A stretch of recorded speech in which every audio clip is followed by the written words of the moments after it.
Hi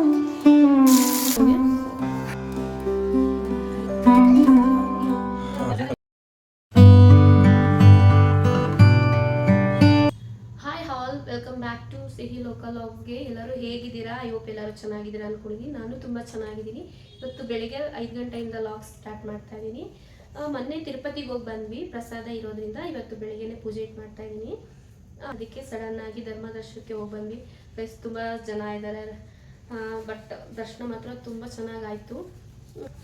ಯಾರೆಲ್ಲ ನನ್ನ channel ನೋಡ್ತಿದ್ದೀರಾ ಪ್ಲೀಸ್ ಸಬ್ಸ್ಕ್ರೈಬ್ ಮಾಡ್ಕೊಂಡು ಸಪೋರ್ಟ್ ಮಾಡಿ ಅಂತ ಕೇಳ್ತೀನಿ. ಬೆಳಿಗ್ಗೆನೆ ಪೂಜೆ ಇರೋದ್ರಿಂದ ನಿನ್ನೆ ಮಾರ್ಕೆಟ್ಗೆ ಹೋಗಿ ಬಿಡಿ ಹೂವನ್ನೇ ತಗೊಂಡ್ಬಂದಿದ್ದೆ, ಅಮ್ಮಂಗೆ ಕೊಟ್ಟಿದ್ದೆ. ಅಮ್ಮ ಕಟ್ತಿದ್ರು. ಸರಿ, ಹಾಗೆ ನಾನು ಅಡುಗೆ ಎಲ್ಲ ಮಾಡಿ ನಾನು ಬಂದೆ. ಎಲ್ಲ ಊಟ ಮುಗಿಸಿ ಚಾಮಂತಿಗೆ ಹಾರ ಮಾಡ್ಕೊತಾ ಇದೀನಿ ದೇವ್ರಿಗೆ. ಚಾಮಂತಿಗೆ ಹಾರ ತುಂಬಾ ಚೆನ್ನಾಗಿ ಕಾಣಿಸುತ್ತೆ ಫೋಟೋಗೆ. ಗೈಸ್, ಇವಾಗ ಒಂದು ಮಳ ಕೇಳಕ್ಕಾಗಲ್ಲ ಮಾರ್ಕೆಟ್ಗೆ.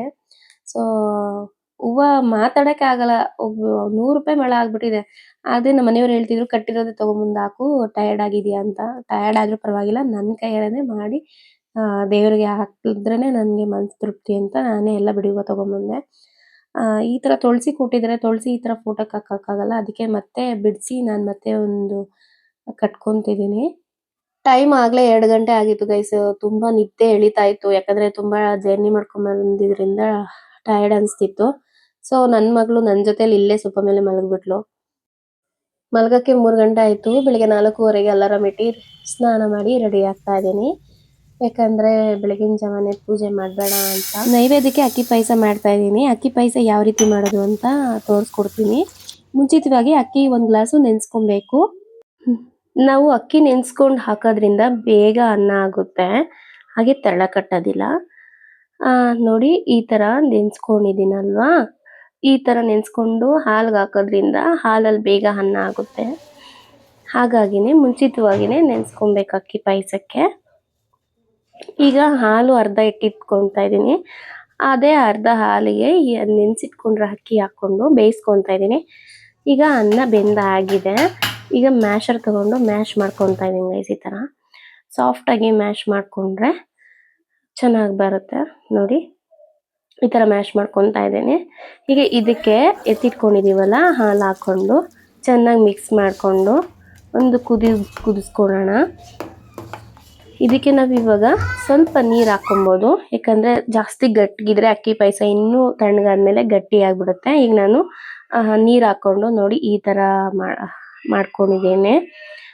ಇದ್ರಿಗೆ ಇವಾಗ 1 ಕಪ್ಪು ಸಕ್ಕರೆ, ಅರ್ಧ ಕಪ್ಪು ಬೆಲ್ಲ ಹಾಕ್ಕೊತಾ ಇದ್ದೀನಿ. 5-6 ಏಲಕ್ಕಿ ತೊಗೊಂಡು ಪುಡಿ ಮಾಡಿ ಹಾಕ್ಕೊತಾ ಇದ್ದೀನಿ. ಹಾಗೆ 5 ಬಾದಾಮಿ ತೊಗೊಂಡು ಕಟ್ ಮಾಡಿ ಹಾಕ್ಕೊತಾ ಇದ್ದೀನಿ. ಈಗ ಒಂದು ಕಡಾಯಿ ತೊಗೊಂಡು ಒಂದು 3 ಟೇಬಲ್ ಸ್ಪೂನ್ ತುಪ್ಪ ಸೇರಿಸಿ ದ್ರಾಕ್ಷಿ ಗೋಡಂಬಿ ಫ್ರೈ ಮಾಡ್ಕೊತಾ ಇದ್ದೀನಿ. ನೋಡಿ, ಫ್ರೈ ಆಗಿದೆ. ಕೊನೆಯದಾಗಿ ಈ ಥರ ಹಾಕಿ ಚೆನ್ನಾಗಿ ಮಿಕ್ಸ್ ಮಾಡಿಕೊಂಡ್ರೆ ಅಕ್ಕಿ ಪಾಯಸ ರೆಡಿ. ನಮ್ಮ ಶ್ರೀನಿವಾಸನ್ಗಾಗಲಿ ನಮ್ಮ ಲಕ್ಷ್ಮಿಗಾಗಲಿ ತುಂಬ ಇಷ್ಟವಾಗಿರೋ ಪ್ರಸಾದ ಅಂತಲೇ ಹೇಳ್ಬೋದು. ನೈವೇದ್ಯಕ್ಕೆ ಪ್ರಸಾದ ರೆಡಿ. ಈಗ ಒಂದು ಬೌಲ್ಗೆ ಸರ್ವ್ ಮಾಡ್ತಾ ಇದ್ದೀನಿ, ಯಾಕಂದರೆ ಅದು ಸ್ವಲ್ಪ ತಣ್ಣಗಾಗಬೇಕಲ್ವ, ಸೊ ಬಿಸಿ ಇಡೋಕ್ಕಾಗೋದಿಲ್ಲ. ಸೊ ಇಷ್ಟರಲ್ಲೇ ಹೋಗಿ ನಾನು ದೇವ್ರಿಗೆ ರೆಡಿ ಮಾಡ್ಕೊತಾ ಇದ್ದೀನಿ, ಹೂವೆಲ್ಲ ಹಾಕಿ. ಆಗಲೇ ಟೈಮ್ ಬಂದು 7:30 ಆಗೋಗ್ಬಿಟ್ಟಿದೆ ಗೈಸ್. ನಾವು ತಿರುಪತಿಗೆ ಹೋಗಿದ್ವಲ್ಲ, ಎಕ್ಸ್ಪೀರಿಯನ್ಸ್ ಹೇಳಬೇಕು ಅಂದರೆ, ಸೊ ಲೈಫಲ್ಲಿ ಯಾರನ್ನೂ ಏನೂ ಕೇಳಬಾರ್ದು ಇನ್ನು ತಿರುಪತಿಯಲ್ಲಿ ಅನಿಸ್ಬಿಟ್ಟಿತ್ತು. ಸೊ ನಾವು ಟ್ರೈನ್ ಇಳ್ದಿದ ತಕ್ಷಣವೇ ನಮಗೆ ಅಲ್ಲಿ ಟಿಕೆಟ್ ಸಿಗುತ್ತೆ ಸರ್ವದರ್ಶನಕ್ಕೆ ಅಂತ ಹೇಳಿದರು. ಸೊ ನಾನು ಅಲ್ಲಿ ಹೋಗಿ ಕೇಳಿದ್ವಿ, ಇಲ್ಲಿ ಸರ್ವದರ್ಶನಕ್ಕೆ ಟಿಕೆಟ್ ಎಲ್ಲಿ ಕೊಡ್ತಾರೆ ಅಂತ. ಆಟೋದವ್ರು ಏನು ಹೇಳಿದ್ರು ಅಂದರೆ, ಇಲ್ಲ, ಸೇಮ್ ಟೈಮ್ ಆಗುತ್ತೆ, ನೀವು ಟಿಕೆಟ್ ತೊಗೊಂಡೋದ್ರು ಒಂದೇನೆ, ಹಾಗೆ ಹೋದ್ರು ಒಂದೇನೆ, 5 ಅವರಲ್ಲಿ ದರ್ಶನ ಆಗುತ್ತೆ, ಜನ ಇಲ್ಲ ಅಂತ ಹೇಳಿದ್ರು. ಸೊ ನಾನು ಅದನ್ನ ನಂಬ್ಕೊಂಡು ಹೋದ್ವಿ, ಯಾಕಂದ್ರೆ ಅವ್ರಿಗೆ ಕಸ್ಟಮರ್ ಮಿಸ್ ಆಗ್ತಾರಲ್ವಾ. ಸೊ ಹಾಗಾಗಿನೇ ನಾವು ಆಟೋ ಹತ್ಕೊಂಡು ಅಲ್ಪಿರಿ ಮೆಟ್ಲ ಹತ್ರ ಹೋದ್ವಿ. ಬಟ್ ಅವ್ರು ಹೇಳಿದ್ರು ಅಲ್ಲಿ ಪದ್ಮಾವತಿ ಕಾಂಪ್ಲೆಕ್ಸು ಇಲ್ಲ ಅಂದ್ರೆ ಶ್ರೀನಿವಾಸಂ ಕಾಂಪ್ಲೆಕ್ಸ್ ಹತ್ರ ಟಿಕೆಟ್ ಕೊಡ್ತಾರೆ. ಸೊ ನಾವು ಬೆಳಿಗ್ಗೆ ಟ್ರೈನ್ ಇಳ್ದಿದ ತಕ್ಷಣ ಲೈನಲ್ಲಿ ನಿಂತ್ಕೊಂಡಿದ್ರೆ ನಮಗೆ ಸಂಜೆ ದರ್ಶನಕ್ಕೆ ಟಿಕೆಟ್ ಕೊಡ್ತಾ ಇದ್ರು, ಇಲ್ಲ ನಾಳೆ ಬೆಳಿಗ್ಗೆ ಟಿಕೆಟ್ ಕೊಡ್ತಾ ಇದ್ರು. ಶೆಡ್ಯೂಲ್ ಮಾಡಿ ಕೊಡ್ತಾರಂತೆ ಅವರು, ಜನ ಎಷ್ಟಿದ್ದಾರೆ ಅಂತ ನೋಡ್ಕೊಂಡು. ಅಲಿಪಿರಿ ಮೆಟ್ಲ ಹತ್ರ 5:30ಗೆ ರೀಚ್ ಆದ್ವಿ. ರೀಚ್ ಆದ್ಮೇಲೆ ನಾನು ಬೆಟ್ಟ ಹತ್ಕೊಂಡೆ ಬರ್ತೀನಿ ಅಂತ ಹೇಳಿದ್ವಿ. ಪಾಪುನ ಅಮ್ಮನ ಬಸ್ಸಲ್ಲಿ ಕಳಿಸ್ದೆ. ಸೊ ಕಳ್ಸೋಷ್ಟೊತ್ತಿಗೆ 6 ಗಂಟೆ ಆಯ್ತು ಗೈಸ್. ಅಲ್ಲೇನೆ ಯಾಕಂದ್ರೆ ನನ್ನ ಮಮ್ಮ ಬರ್ತೀನಿ ಇಲ್ಲ ಪರವಾಗಿಲ್ಲ ನಡ್ಕೊಂಡ್ ಬರ್ತೀನಿ ಅಂದ್ರು ಅವ್ರಿಗೆ ಮಂಡಿ ನೋವಿರೋದ್ರಿಂದ ಆಗೋದಿಲ್ಲ. ಇನ್ನೊಂದೇನಂದ್ರೆ ನನ್ ಮಗಳೇನೆ ಶೃಂಗೇರಿಗೆ ಹೋದಾಗ ಅವಳು ಕಾಲ್ ಕೆಳಗಡೆ ಇಟ್ಟಿಲ್ಲ ಗೈಸ್. ಯಾಕಂದ್ರೆ ಅಲ್ಲಿ ಮಳೆ ಇರೋದ್ರಿಂದ ಚೂರ್ ಒದ್ದೆ ಆಗ್ಬಾರ್ದು ನನ್ ಮಗಳ ಕಾಲ್ಗೆ. ಹಾಗಾಗಿನೇ ತಿಳಿಸಿದ್ಲಲ್ವಾ, ಇಲ್ಲ ಆಗ ಕತೆ ಎಲ್ಲ ಬಸ್ಸಲ್ಲಿ ಕಳ್ಸ್ಬಿಡೋಣ ಅಂತ ಅವ್ರಿಗೆ ಬಸ್ಸಲ್ಲಿ ಕಳ್ಸಿ ನಾವಿಬ್ರು ನಡ್ಕೊಂಡು ಹೋದ್ವಿ. ಈ ಸಲ ಬೆಟ್ಟ ಹತ್ತಕ್ಕೆ ತುಂಬಾ ಕಷ್ಟ ಆಯ್ತು ಗೈಸ್. ತಿಮ್ಮಪ್ಪನ ಭಾರ ಹಾಕೊಂಡು ಬೆಟ್ಟ ಹತ್ಬಿಟ್ಟೆ. ಫೈನಲಿ ತಿರುಮಲ ರೀಚ್ ಆದ್ವಿ 11 ಗಂಟೆಗೆ. ನನ್ಗೆ ಬೆಟ್ಟ ಹತ್ತುವಾಗ ಏನ್ ಭಯ ಆಗಿದ್ದು ಅಂದ್ರೆ ಅವಳು ಮಳೆ ಬರೋದ್ರಿಂದ ಎಲ್ಲಿರ್ತಾಳೋ ಅಂತ ಅದೊಂದು ಟೆನ್ಷನ್ ಆಗಿತ್ತು. ಫೈನಲಿ ಮಂಟಪ ಹತ್ರ ಇದ್ರು. ಹೋಗಿ ಅಲ್ಲಿ ಮಂಟಪ ರೀಚ್ ಆಗಿದ ತಕ್ಷಣ ಲಗೇಜ್ ಕಲೆಕ್ಟ್ ಮಾಡ್ಕೊಂಡು, ಈ ಸಲ ರೂಮ್ ಮಾಡಿರ್ಲಿಲ್ಲ ಹಾಗಾಗಿನೇ ಲಾಕರ್ಗೆ ಹತ್ರ ಹೋದ್ವಿ. ಲಾಕರ್ ಹತ್ರನು ಫುಲ್ ಆಗ್ಬಿಟ್ಟಿದ್ದಾರೆ. ಸೊ ನೀವು ಯಾರೇ ಹೋಗ್ಲಿ ಆಧಾರ್ ಕಾರ್ಡು ಕಂಪಲ್ಸರಿ ಕೈಯಲ್ಲಿ ಇಟ್ಕೊಂಡು ಹೋಗಿ. ನಾವ್ ಅನ್ಕೊಂಡ್ವಿ ಫೋನಲ್ಲಿ ಇದೆ ಅಂತ. ಸೊ ಫೋನಲ್ಲಿ ಇದ್ರೆ ಆಗೋದಿಲ್ಲ, ಒರಿಜಿನಲ್ ತೋರಿಸ್ಬೇಕು ಅವ್ರಿಗೆ. ಹೆಂಗೂ ಲಾಕರ್ ಸಿಕ್ತು. ಲಗೇಜ್ ಎಲ್ಲ ಹಾಕಿ ರೆಡಿ ಮಾಡ್ಕೊಂಡು 4 ಗಂಟೆಗೆ ದರ್ಶನಕ್ಕೆ ಹೋದ್ವಿ. ನಮ್ಗೆ ದರ್ಶನ ಸಿಕ್ಕಿದ್ದು 29 ಅವರ್ ಅಂತಾನೆ ಹೇಳ್ಬೋದು ಗೈಸ್, ಅಷ್ಟು ಹೊತ್ತಾಗ್ಬಿಡ್ತು. ಫೈನಲಿ ದರ್ಶನ ಚೆನ್ನಾಗಾಯ್ತು. ಶ್ರೀನಿವಾಸ ಕಲ್ಯಾಣೋತ್ಸವ ಫೋಟೋ ಮನೇಲಿ ಹಾಕಿದ್ರೆ ತುಂಬಾ ಒಳ್ಳೇದು ಅಂತ ಹೇಳ್ತಿದ್ರು. ಹಾಗಾಗಿನೇ ತುಂಬಾ ಸರ್ಚ್ ಮಾಡ್ತಿದ್ದೆ, ತಗೊಂಬರ್ಬೇಕು ಅಂತ ಅನ್ಕೊಂಡಿದ್ದೆ ಗೈಸ್. ಬಟ್ ನಾನು ತಿರುಪತಿಯಿಂದ ತಗೊಂಬರ್ತೀನಿ ಅಂತ ಅನ್ಕೊಂಡಿರ್ಲಿಲ್ಲ. ಅದಕ್ಕೇನೆ ಯಾವ ಟೈಮಲ್ಲಿ ಏನಾಗ್ಬೇಕು ಅಂತ ದೇವ್ರು ಮಾಡಿಕ್ಕಿರ್ತಾರಂತೆ.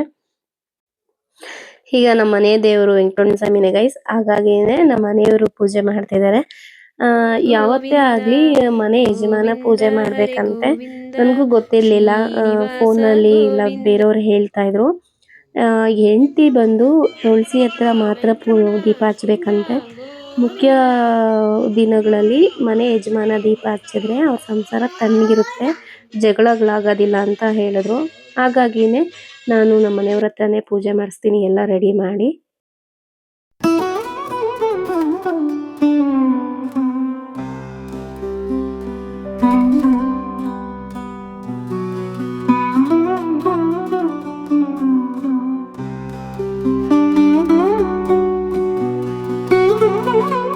ಮನೆ ದೇವರಿಗೆ ಫೈನಲ್ ಆಗಿ ದೇವ್ರ ಪೂಜೆ ಆಯ್ತು. ಸೊ ಆ ಶ್ರೀನಿವಾಸ ಆಶೀರ್ವಾದ ನಿಮ್ಮೆಲ್ಲರಿಗೂ ಸಿಗ್ಲಿ, ಹಾಗೆ ನಮಗೂ ಒಳ್ಳೇದು ಮಾಡಲಿ. ಈ ಲಾಗ್ ಇಲ್ಲೇ ಎಂಡ್ ಮಾಡ್ತಾ ಇದ್ದೀನಿ. ನೆಕ್ಸ್ಟ್ ಲಾಗಲ್ಲಿ ಸಿಗ್ತೀನಿ. ಈ ವಿಡಿಯೋ ಇಷ್ಟ ಆಗಿದ್ರಲ್ಲಿ ಪ್ಲೀಸ್ ಒಂದು ಲೈಕ್ ಕೊಡೋದು ಮರಿಬೇಡಿ. ಓಕೆ ಬಾಯ್, ಟೇಕ್ ಕೇರ್ ಅಂತ ಈ ಲಾಗ್ ಕೊನೆ ಮಾಡ್ತಾ ಇದ್ದೀನಿ.